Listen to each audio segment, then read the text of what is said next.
Inilah rekaman menegangkan saat puluhan pasukan infanteri Rusia menyerbu parit tentara Ukraina.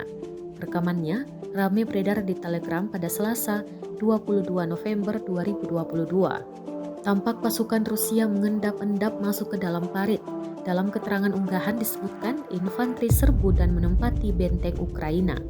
Pasukan Putin hanya berbekal granat dan senjata ringan dalam menyerbu. Setelah penyerbuan diklaim berhasil, tentara yang dimobilisasi pindah ke titik kuat berikutnya dengan dukungan tank dan artileri.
Dari kubu Kiev sendiri, Kementerian Pertahanan Ukraina merilis 390 tentara Rusia dieliminir dalam 24 jam terakhir.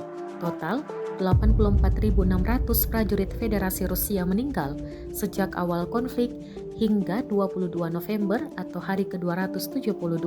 Sedangkan dari Rusia mengklaim secara total 333 pesawat Ukraina dan 177 helikopter, 2.543 kendaraan udara tak berawak, dan 388 sistem rudal anti pesawat dieliminir sejak awal operasi khusus.